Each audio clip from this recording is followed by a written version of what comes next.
Atione ruo, yonengi mana jawa Yesu ara. Ene morit, ando te maula nyawagira, an maula. Jaduong no keda, ane ma atiyo tich manyo chiemo, to go piere piny, kata business monyalo dhie, onge, ogo piere lo, kawuono, odwa yie yae.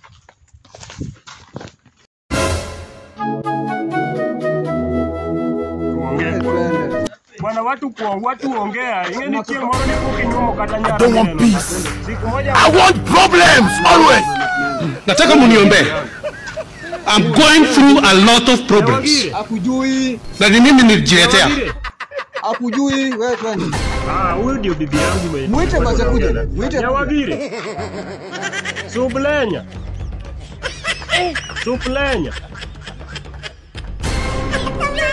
Suplanya ikiaya. Afisa, huyu ndio Nyawagire. Sikuje basi muongee. Nyawagire. Ikoni kawone kia dieri. Ikiaya direct.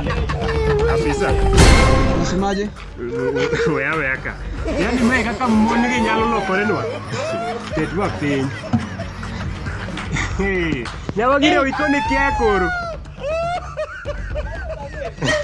Sawa bisa 1 million cha odonje wange ma e gima natemo ng'eyo ang'eyo ni kare dhako gi ohero mana samo watagore wago ji asara moro to kogik ni wane sira to ginyalo wewa ne kaka sani dhako no bukore ka ineno koneno kimaka ma serious kokong'e kata ni ang'o motima kokong'e ni ang'o momiyo maka en dhi matiende ni jachuora ni ok otrasa afisa waket gini piny matiende ni jaduong' dhako ok otrasa abedo gi dhako oto kara abedo go gwa abedo gi dhako ma nyajo manyombo wang' ni nabukora nyuomo Nyawagire ya Nyawagire gima Nyawagire otimo onge wech mago to duto rumo an sani adwa dhi manyo nyako ma fine gik mineno gi adwa duogo kijana iluongo ni Gen Z Kenya ine masani adwaro ndiki ibed ng'ama bodyguard na ibed ng'at marita 10 million every week actually 1 million every week Get number ni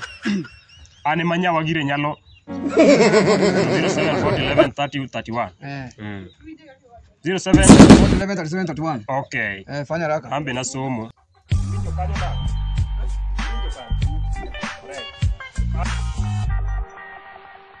I don't want peace.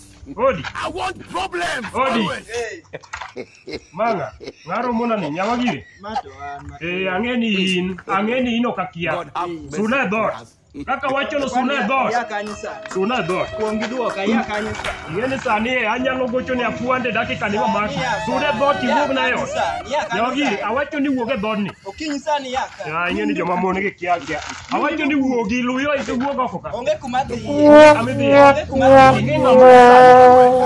ing'eyo ng'aman sani ng'ang'eni miskido Nyawagire ine minyalo ignore in dhako manyocha keto dhako ma sani juo te manye gweng' ni dende ine manyalo tima kamacha akoni Nyawagire ni luyo ineno nyamama kaka ni ignoya ero ni okin classmate na to pesa na tichamo ani nyisa ni okin classmate luyo amba yie okin classmate na ineno dhako matin ne luyo idhiyo anyisi ni ibro wuok e od ni Nyawagire luyo idhi anya sachiel mak yaya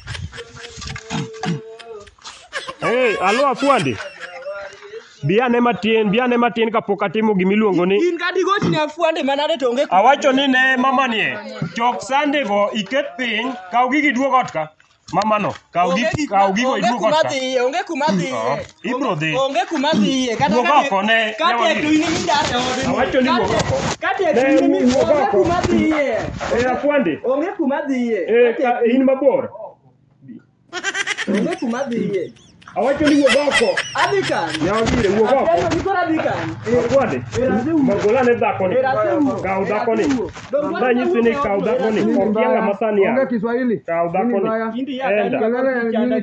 enda Ngoja nikubebe, fanya kazi yako afuande, kazi ni yako, mimi nimeachia mkono yako.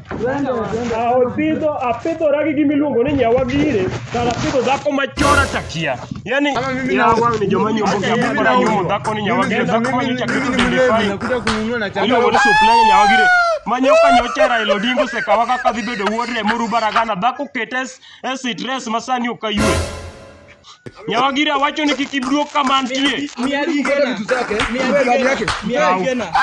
the chak life ni didage gi classmate mo in gogo.